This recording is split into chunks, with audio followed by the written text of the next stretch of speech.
नमस्कार, मैं हूं मृत्युंजय कुमार झा और अब बात करते हैं कमोडिटी मार्केट की। और सबसे पहले हम बात करेंगे सोने और चांदी की, जहां पर रिकवरी है, तेजी है। आज कल की तेज गिरावट के बाद इस वक्त एमसीएक्स पर गोल्ड का भाव करीब करीब 500 रुपए की मजबूती के साथ ट्रेड कर रहा है और चांदी में इस वक्त 700 रुपए से ज्यादा की मजबूती है। तो कल की भारी गिरावट के बाद आज बाजार रिकवरी के मूड में दिख रहा है और ये रिकवरी कितनी टिकेगी, ये बहुत महत्वपूर्ण सवाल है। दिवाली का हफ्ता है, हालांकि फंडामेंटली गोल्ड का मार्केट बहुत स्ट्रांग माना जा रहा है।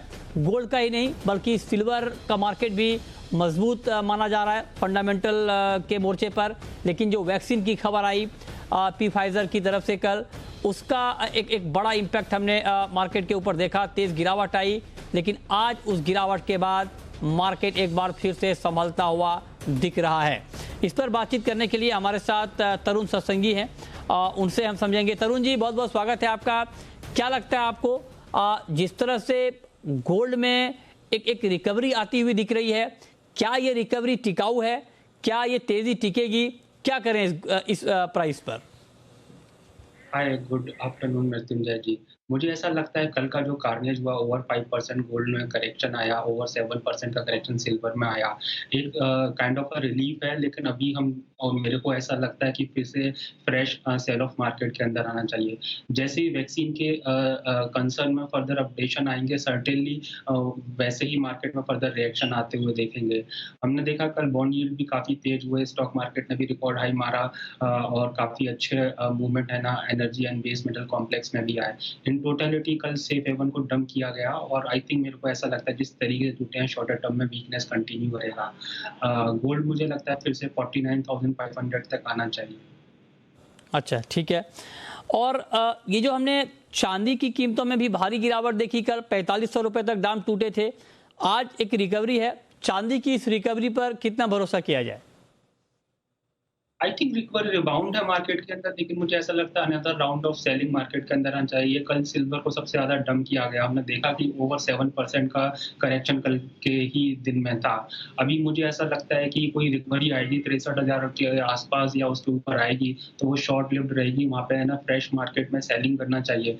जब तक 64,000 के ऊपर सिल्वर नहीं चलेगा, आई थिंक ट्रेंड जो है बायस से जो है टिल्टेड रहेगा वीकर साइड पे। एंड इमीडिएट टारगेट मुझे लगता है 59,500 डाउन साइड में आज या कल में देखे जाने चाहिए। थोड़ा ब्रॉडर व्यू लें तो मुझे लगता है कि 56 वंस अगेन सिल्वर रिक्लेम कर सकता है। ठीक है, लेकिन मैं एक चीज़ आपसे और जानना चाहता हूं तरुण जी, अगर कोई पोजिशनल ट्रेड लेना चाह रहा हो इस मार्केट प्राइस पर गोल्ड में और सिल्वर में, तो क्या लेना चाहिए? और अगर हाँ, तो किस तरह का ट्रेड? जिस तरीके से देखिए लास्ट वीक का काफ़ी डिसेंट ब्रेकआउट हुआ और ऐसा लग रहा था कि गोल्ड सिल्वर में फर्दर रन अप देखने को मिलेगा। लेकिन कल के इवेंट वैक्सीनेशन ऑप्टिमिज्म की वजह से हमने देखा कि वो सारा का सारा ब्रेकआउट है ना टर्न अराउंड हो गया। कल से मार्केट में फिर से बेरिश सिग्नल्स आए हैं। अगर पोजिशनल ट्रेड की बात करूँ तो मैं कहूँगा कि मुझे अभी और वीकनेस लगता है। मुझे ऐसा लगता है जिस तरीके से कल टूटा है प्राइस, हो सकता है कि bit of the consolidation for couple of days देखने को मिले।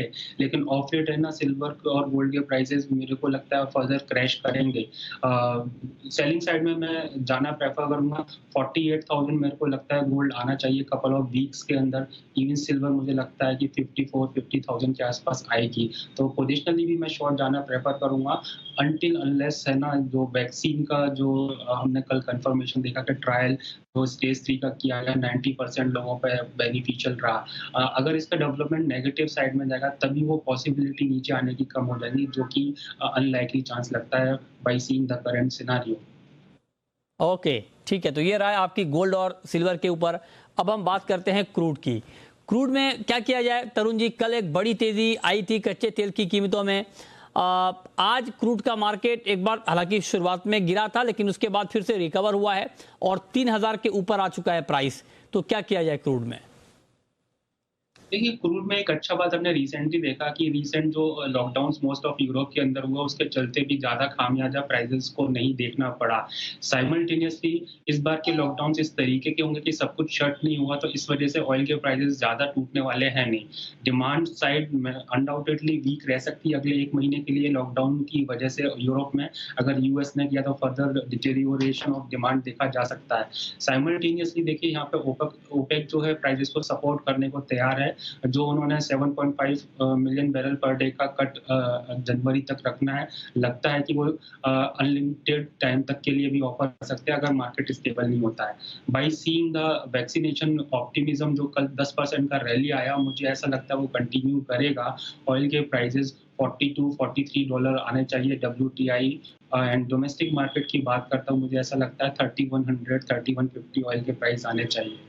ठीक है, नेचुरल गैस का मार्केट आपको कैसा लग रहा है? क्या यहाँ पर कुछ गुंजाइश है क्या ट्रेड की?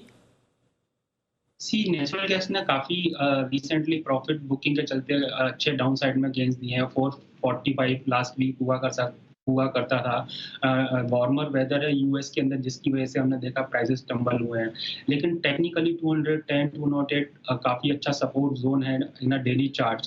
मुझे ऐसा लगता है क्योंकि विंटर सीजन अब यूएस में स्टार्ट हो जाएगा, डिमांड यहाँ से फर्दर पिकअप ही करेगा, 208 के नीचे क्लोज नहीं देगा, तो मेरे को ऐसा लगता है कि इन प्राइसेस पे नेचुरल गैस में एक बार शॉर्ट टर्म के लिए बाय करना चाहिए। अप साइड में मुझे 224 तक आते हुए दिखता है। ओके, अब बात करते हैं बेस मेटल की। मेटल में आपको कॉपर का काउंटर कैसा लग रहा है? कॉपर में क्या किया जाए? कॉपर दो देखा जाए कपल ऑफ वीक से रेंज बाउंड है। 510 से लेकर 540 की रेंज बनी हुई है जिसके अंदर ट्रेड कर रहे हैं, लेकिन हमने देखा है कॉपर के अंदर नीचे से काफी अच्छा रिबाउंड आया है। कल भी जब न्यूज आया था तो 538 तक डोमेस्टिक मार्केट में प्राइसेस आए थे। आज थोड़ा प्रॉफिट बुकिंग है, लेकिन बायस अभी भी अपसाइड की तरफ टिल्टेड है। मुझे ऐसा लगता है कि 532 के आसपास अगर डिप्स में प्राइस मिलते हैं बाय करना चाहिए। 529 528 के नीचे का स्टॉप लॉस मेंटेन करना चाहिए। साइमल्टेनियसली 540 545 अपसाइड के मेरे को टारगेट्स इसमें दिखते हैं 1 या 2 दिन के अंदर आते हुए। बहुत शुक्रिया तरुण जी आपका हमारे साथ जुड़ने के लिए और बताने के लिए कि कमोडिटी में कहां पर कमाई के मौके बनेंगे। लेकिन अब आपको बता दें कि प्रधानमंत्री नरेंद्र मोदी कल इनकम टैक्स अपीलेट ट्रिब्यूनल यानी ITAT के कटक कॉम्प्लेक्स का उद्घाटन करेंगे। कटक ITAT कॉम्प्लेक्स में state of the art infrastructure होगा। इस कॉम्प्लेक्स के बनने के बाद कोलकाता और रांची के ट्रिब्यूनल से जुड़े मामले भी वीडियो कॉन्फ्रेंसिंग के जरिए सुने जाएंगे। कटक ITAT कॉम्प्लेक्स की अहमियत और टैक्स से जुड़े मामलों में तेजी लाने के उपायों को लेकर जी मीडिया संवाददाता चेतन भूटानी ने बात की ITAT के president retired justice PP Bhatt से। जैसे आप सब लोगों को पता है कि 11 नवंबर को शाम को 4:30 बजे भारत के यशस्वी प्रधानमंत्री श्री नरेंद्र मोदी जी हमारे ITAT का जो ऑफिस कम रेसिडेंशियल कॉम्प्लेक्स है उसका इनॉग्रेशन करने जा रहे हैं। ये जो ITAT का पूरा रेसिडेंशियल कम ऑफिस कॉम्प्लेक्स जो बना है उसमें भारत सरकार के जो लॉ एंड जस्टिस डिपार्टमेंट है उसके तहत हमको करीबन 17 करोड़ रुपए की ग्रांट मिली थी और उसमें ये एक सुंदर भवन का निर्माण हुआ है जो एक स्टेट ऑफ आर्ट कॉम्प्लेक्स बना है, जिसमें ITAT के लिए जो रिक्वायर्ड फैसिलिटीज़ थी वो सभी हमने इनकॉर्पोरेट करी है और अभी एक इतना सुंदर इंफ्रास्ट्रक्चर बन के वो आया है और वो हम कल प्रधानमंत्री जी के वरद हस्तों से पूरे राष्ट्र को ये समर्पित होगा। मेरा अगला सवाल सर कि कैसे इस स्टेट को बेनिफिट मिलेगा, कैसे जो उस एरिया के जोन्स हैं उनको कैसे बेनिफिट मिलेगा? कभी आप अभी अपनी ब्रीफिंग में भी बता रहे थे कि जैसे बंगाल में अभी स्ट्रेंथ में प्रॉब्लम है या फिर बंद है बेंच, तो कटक भी ऑथराइज कर दी जाएगी, तो वो कैसे होगा सर? आई थिंक वो बहुत इंटरेस्टिंग और अच्छी चीज़ है सर। हाँ, जैसे मैंने आपको बताता हूँ कि कटक जो है वो हमारा जो कलकत्ता जोन है उसके तहत इसका आता है और कटक का जो जुरिस्डिक्शन है वहाँ का उड़ीसा स्टेट का पूरा जुरिस्डिक्शन है। तो उड़ीसा स्टेट में अभी तक बेंच तो थी कटक में, लेकिन वो किराए के मकान पे काफ़ी सालों से 50 सालों से चल रही थी। तो ये सरकार ने इसमें इनिशिएटिव लेके इतना सुंदर इंफ्रास्ट्रक्चर प्रोवाइड किया है जिसकी वजह से कटक के जो इनकम टैक्स पेयर्स हैं उनको अपने विवाद के निपटारे के लिए एक सुंदर सा इंफ्रास्ट्रक्चर अब मिला गया और इसकी वजह से वहाँ जो कटक जुरिस्डिक्शन के केसेस है वो उसमें एक गति आएगी और उसको अटेंड करने के लिए हमारे पास एक व्यवस्थित इंफ्रास्ट्रक्चर उपलब्ध होगा। इसके सिवा हमारी जैसे अभी रांची और पटना जो कलकत्ता जोन में बेंचेस हैं वहाँ अभी हमारे पास जो टोटल स्ट्रेंथ है 126 की, उसके सामने हमारे पास सिर्फ 80 मेंबर है तो करीबन 46 जितनी वैकेंसी अभी हमारे पूरे देश में है।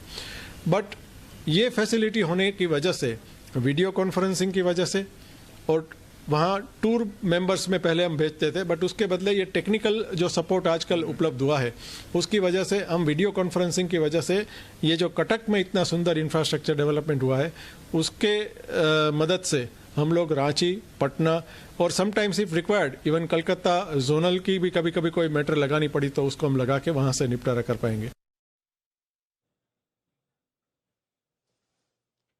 तो फिलहाल इस बुलेटिन में इतना ही।